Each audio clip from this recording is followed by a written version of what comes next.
సార్వత్రిక ఎన్నికల ప్రచారం చివరి రోజు కావడంతో కాంగ్రెస్ పార్టీ ప్రచారాన్ని జోరుగా కొనసాగించారు. ఈ సందర్భంగా పట్టణంలో భారీ ఎత్తున ఎమ్మెల్యే పైలట్ రోహిత్ రెడ్డి ఆధ్వర్యంలో ర్యాలీ నిర్వహించారు. పట్టణంలో వివిధ వీధుల గుండా తిరుగుతూ చేయి గుర్తుకు ఓటు వేయాలని కోరారు.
సందర్భంగా 8వ వార్డు నుంచి వెళ్ళి నరసింహులు గారి ఆధ్వర్యంలో, సావిత్రి కౌన్సిలర్ గారి ఆధ్వర్యంలో మరియు గోపి గారి ఆధ్వర్యంలో పెద్ద ఎత్తున ర్యాలీతోని మెగా ర్యాలీకి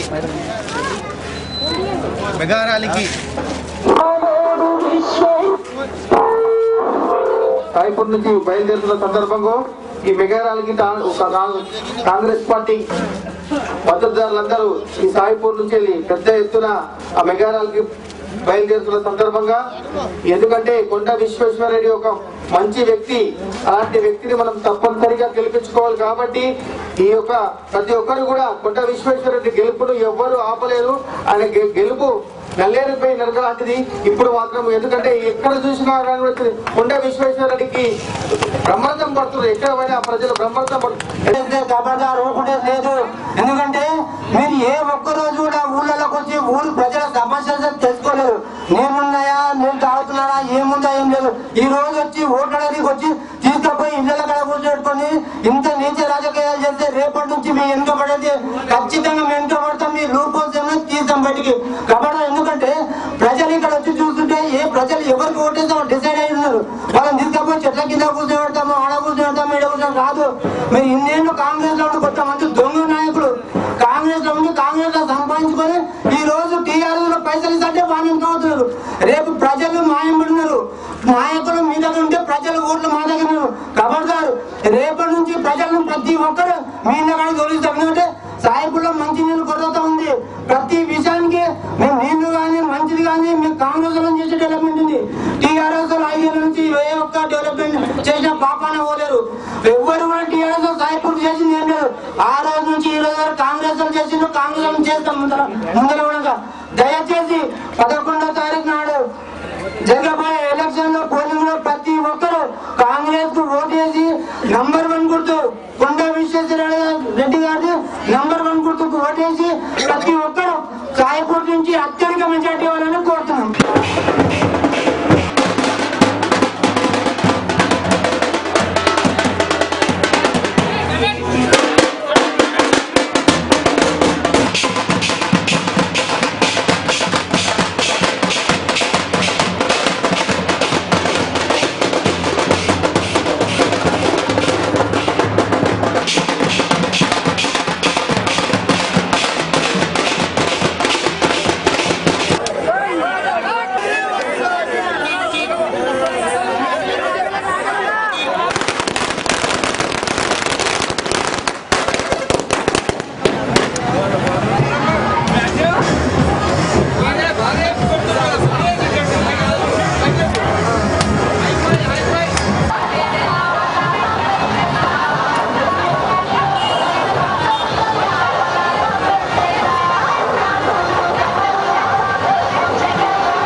ఒక్క విషయం, ఇక్కడున్న మహిళలు, ఇక్కడున్న యువకులు, ఇక్కడున్న ఉద్యమకారులు మీరందరూ గుర్తించాలి. నిన్న కేసీఆర్ వికారాబాద్ వచ్చిండు.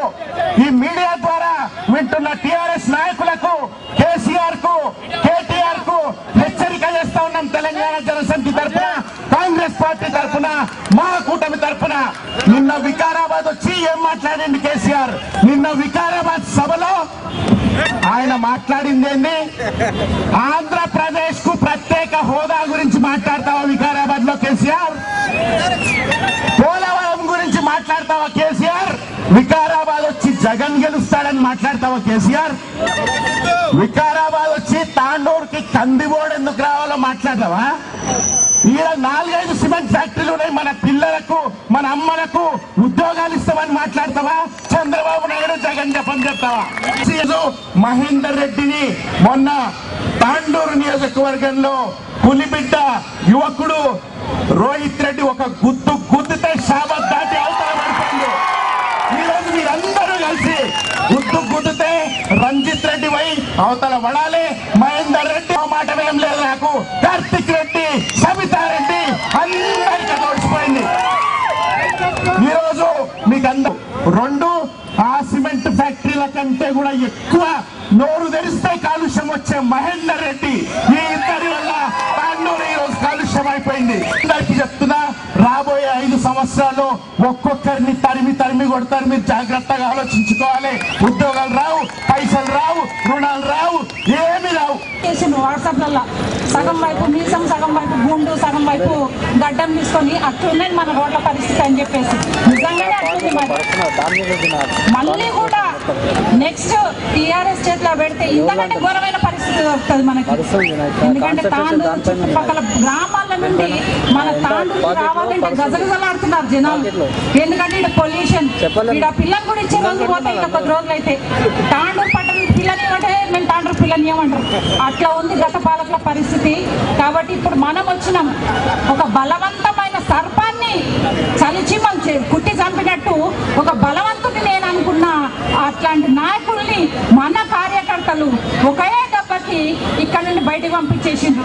అదే విధంగా ఇప్పుడున్న ఈ పరిస్థితుల్లో చూస్తా ఉంటే ఇంతకంటే ఇంకా మన ప్రభుత్వాన్ని పుంజుకొని పూర్తి స్థాయిలో మనమే ఇక్కడ ఉండేటట్టుగా నాకు అనిపిస్తుంది.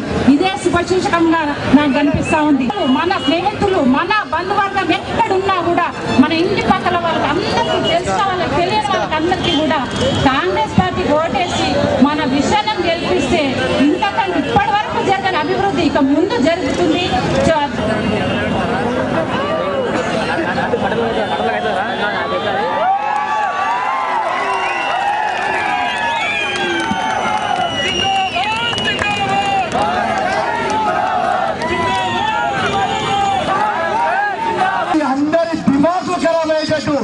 ముఖ్యంగా టీఆర్ఎస్ వాళ్లకు దళదళలాడేటట్టు ఈరోజు కాంగ్రెస్ పార్టీ కార్యకర్తలు తాండూరు నియోజకవర్గంలో కాంగ్రెస్ పార్టీ సత్తా చూపించారు. ఈ రోజు జరిగిన ఈ ర్యాలీ చూస్తే అర్థమవుతుంది మనము భారీ మెజారిటీతో గెలవడం ఖాయమని చెప్పి. మరి ఈరోజు గమనించినట్టయితే ఈ రోజు జరుగుతున్న ఎన్నికలు దేశంలో ప్రధానమంత్రి ఎవరు కావాలి అని జరుగుతున్న ఎన్నిక. మరి ఎన్నికలో మనం గమనించినట్టయితే మనకు రాహుల్ గాంధీయా, నరేంద్ర మోడీయా అని జరుగుతున్న ఎన్నిక ప్రధానమంత్రి. మరి ఈ రోజు మనం కాంగ్రెస్ పార్టీ కారు గుర్తు చేతి గుర్తు కోటేస్తే రాహుల్ గాంధీ గారు ప్రధానమంత్రి అవుతారు. అదే బీజేపీ కమలం గుర్తు కోటేస్తే నరేంద్ర మోడీ అవుతాడు. కానీ ఎవరన్నా తప్పుదారి మన కారు గుర్తు కోటేస్తే మీ ఓటు ఎవరికి పోతుంది? ఎవరు ప్రధానమంత్రి అవుతారు? మోడీ అవుతాడు. కేసీఆర్ గారు నిన్న కేసీఆర్ వచ్చి చెప్పిందంట నేను ప్రధానమంత్రి అవుతా అని చెప్పి. ఆయన కళలు కంటున్నాడు. ఆయనకు జర సీసా ఎక్కువ కొట్టిండు. సీసా ఏదైనా పిచ్చి పిచ్చి ఆలోచనలు వస్తున్నాయి. ప్రధానమంత్రితో ప్రధానమంత్రి అవుతా అని చెప్పి ఏందో కళలు కంటున్నారు. ఈ రోజు నేను చెప్తున్నా, చేవెళ్ళ పార్లమెంటు కాంగ్రెస్ ఖాతాలో ఆల్రెడీ సంతకం అయిపోయింది. మరి ఈ రోజు నువ్వు ఏవైతే కల్లిపల్లి మాటలు చెప్తున్నావు మీకు బీజేపీకి ఉన్న మిలాఖత్ ఏదైతుందో ఇది ప్రజలందరికీ అర్థమైపోయింది. నువ్వు ఇక ఎన్ని మాటలు మాట్లాడినా అవి ప్రజలందరినీ నమ్మేటట్టు లేదు. నేను ఈరోజు చెప్తున్నా, నరేంద్ర మోడీ ఏం చెప్పిండు, ప్రధానమంత్రి కాగానే నల్లధనం మొత్తం తీసుకొచ్చి ప్రతి ఒక్కరి బ్యాంకు ఖాతాలో 15 లక్షల రూపాయలు వేస్తా అన్నాడు. నిన్నే కాదు, దేశంలో ఏ ఒక్కరికి 15 లక్షలు కాదు కదా, 15 పైసలు కూడా రాలేదు. మొత్తం నిరుద్యోగులకు మొత్తం ఉద్యోగాలు ఇస్తాను. ఏ ఒక్కరికి ఉద్యోగం ఇచ్చిందని అడుగుతున్నా. అంతేకాదు, ఈ రోజు మనం గమనించినట్టయితే రైతుల ఆదాయాన్ని రెట్టింపు చేస్తా అన్నారు. ఏ ఒక్కరికన్నా రెట్టింపు ఆదాయం అయ్యిందా అని చెప్పి ప్రశ్నిస్తా ఉన్నా. ఇక మళ్ళీ ఇప్పుడు కుట్రవన్నీ మన కాంగ్రెస్ పార్టీకి చెందిన మాజీ మంత్రి గారు ఇంతకుముందు ఎంపీగా నిలబడ్డ వ్యక్తులను తీసుకొచ్చి, అరే వీళ్ళని తీసుకొస్తే కాంగ్రెస్ ఖతమైపోతుంది, మొత్తం అందరినీ సాఫ్ చేయొచ్చు అని చెప్పి ఏదో కుట్రమని వాళ్ళకి ఆశ కల్పించి వాళ్ళని తీసుకున్నారు.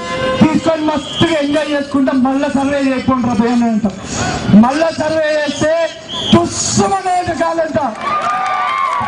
టైర్లు 4 టైర్లు పంచర్ అయినాయంట. కారువి పంచర్ అయి అది అమ్మ దీనికంటే బుడెం కానీ నయ్యముండే వీళ్ళైతే ఇంకా ఘోరంగా పోతుండ్రు అని చెప్పి ఇక అర్థం కాక ఏం చేయాలో అర్థం కాక ఇక కరీంనగర్ కి చెందిన ఒక అతన్ని తీసుకొచ్చింది. ఆయన పేరు కూడా చక్కగా తెలియదు. మీకు ఒక పేరు తెలుసా? కొంతమంది ఏమో చికెన్ రెడ్ అంటారు, కొంతమంది ఏమో గుడ్డు రెడ్ అంటారు, కొంతమంది ఏమో అండా రెడ్ అంటారు. ఇక అంతేకాదు, ఇక ఆయన ఒక్కొక్కసారి ఒక్కొక్క మాట మాట్లాడతాడు. కొంతసేపు ఏమో నేను కరీంనగర్ నుంచి వచ్చిన అంటాడు, కొంతసేపు ఏమో నేను వరంగల్ ఉండి అంటాడు. ఇక మొన్న వారం రోజుల నుంచి కొత్త మాట మొదలెట్టిండు, నేను రాజనగర్ లో పుట్టినా రాజనగర్ లో పెరిగినా అని చెప్పి. నేను అడుగుతున్నా, అరే బాబు నువ్వు ఏడుకెళ్ళొస్తా నీకెళ్ళను, నువ్వు చేవెళ్ళకి ఏం ఉద్ధరిస్తావు అని చెప్పి అడుగుతా ఉన్నా. అంతేకాదు, ఇంకో పెద్ద మాట, ఈరోజు మన చేవెళ్ళ ప్రాంతంలో ఎన్ని గ్రామాలు ఉన్నాయో, ఎన్ని మండలాలు ఉన్నాయో, అసలు తాండూరు పట్టణంలో ఎన్ని వార్డులు ఉన్నాయో కూడా తెలియదంట.